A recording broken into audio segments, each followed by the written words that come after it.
என் பெயர் ஹர்ஷன் பாலமுருகன். நான் செகாம்பூர் தமிழ் பள்ளியில் 4ஆம் ஆண்டில் பயில்கிறேன். தித்திக்கும் தேன்மலை திக்கெட்டும் பரவட்டும், என் முத்தமிழ் தாய்க்கு தமிழரின் வணக்கங்கள் முரசு கொட்டட்டும் எட்டட்டும். சான்றோரின் வரிசையில் வீற்றிருக்கும் அவை தலைவர் அவர்களே, நீதிக்கு உவமையாய் திகழும் நீதிமான்களே, மணி காப்பாளர்களே, ஆசிரியர்களே மற்றும் என்னுடன் போட்டியிட களத்தில் இறங்கி இருக்கும் சக போட்டியாளர்களே, உங்கள் அனைவருக்கும் எனது செந்தமிழ் வணக்கங்கள் சமர்ப்பணம். இன்று இங்கே உங்கள் முன் பேச எடுத்துக்கொண்ட தலைப்பு தமிழனும் பண்பாடும். அவையோரே, தமிழன் என்றோர் இனம் உண்டே, தனியே அவருக்கு ஒரு குணம் உண்டே என்றே தமிழரை அடையாளப்படுத்தினார் நாமக்கல் கவிஞர்.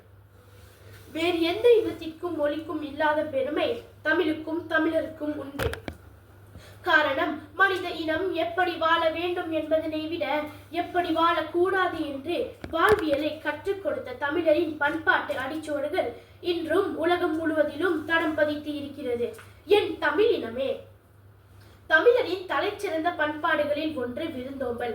வீட்டிற்கு வரும் உறவினர்களை மட்டுமல்ல, முகம் தெரியாத யாராக இருந்தாலும் அவர்களை அன்போடு உபசரித்து முகம் மலர உணவளித்து உள்ளன்போடு வழியனுப்பும் வாழ்வியலை தருகிறது தமிழரின் பண்பாட்டு கோட்பாடு.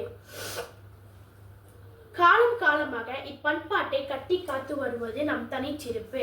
இதிலும் ஒரு படி மேலே சென்று இது குடும்ப தலைவியின் கடமைகளில் ஒன்றாக கட்டமைக்கப்பட்டிருக்கிறது. விருந்தோம்பலை இல்லத்தரசியின் கடமையாக வேறு எந்த இனமும் நாடும் சுட்டிக்காட்டவில்லை.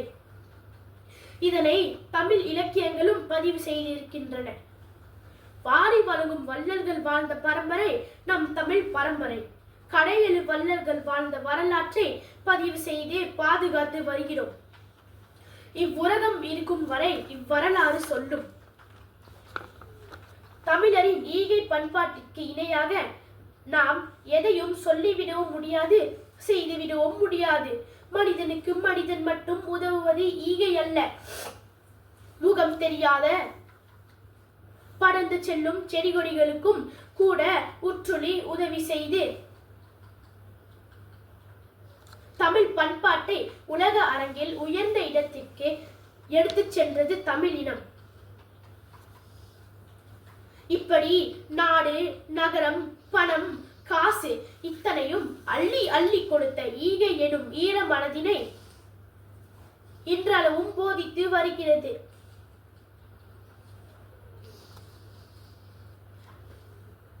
இந்த ஈகைக்கும் இலக்கணம் சொன்னவன் வள்ளுவன். வருகையாளர்களே, கொடுப்பதிலும் பெறுவதிலும் மட்டும் பண்பாட்டை காட்டவில்லை, வீரத்திலும் விதைத்து சென்றவன் தமிழன். இதற்கு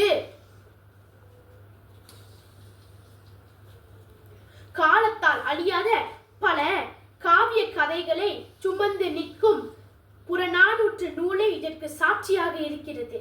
எதிரி நாட்டு படையினை தாக்கும் பொழுது கூட ஈரமும் இரக்கமும் இருந்ததனை காண முடிகிறது.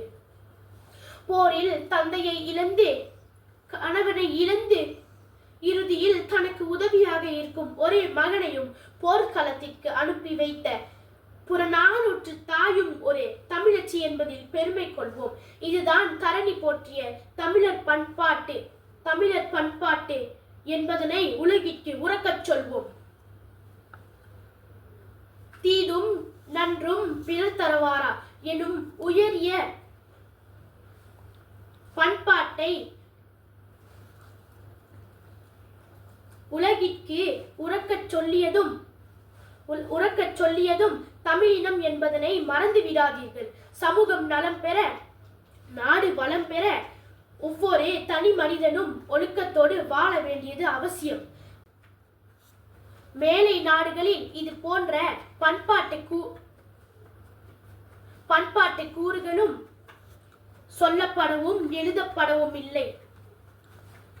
ஆனால் உலகம் போற்றும் இது போன்ற உயர்வான பண்பாட்டு கருத்துக்களை உலகறிய செய்தது தமிழரும் தமிழர் பண்பாடும் என்பதுதான் உண்மை. ஜாதி, மதம், இனம், நிறம், மொழி, நாடு என பல்வேறு பிரிவினைகள் சொல்லி நமக்குள் வேற்றுமையை ஏற்படுத்தி ஒற்றுமை வாழ்க்கைக்கு உலை வைத்து கொண்டிருக்கிறோம். ஆனால் பல நூற்றாண்டுகளுக்கு முன்பே வாழ்ந்த தமிழன் யாதும் யாதும் ஊரே யாவரும் கேலி என்றே ஒற்றுமை வாழ்க்கைக்கு தன் பண்பாட்டை அடிச்சுவட்டை பதிவு செய்து சென்றிருக்கிறான். எல்லா நாடும் நம் நாடே, எல்லா ஊரும் நம் ஊரே, எல்லோரும் நம் உறவுகளே, இதிலும் வேற்றுமை வேண்டாம் என்று சொன்ன இனம் தமிழினம். வழியில் செல்லும் வழிபோக்கர்கள் கூட அமர்ந்து செல்ல திண்ணையை அமைத்து வீடு கட்டிய தமிழர் பண்பாட்டு கோட்பாட்டை யாரும் புறந்தள்ளிவிட முடியாது. இன்னும் எத்தனை காலங்கள் ஆனாலும் தமிழர் பண்பாடு தலை சிறந்து நிற்கும்.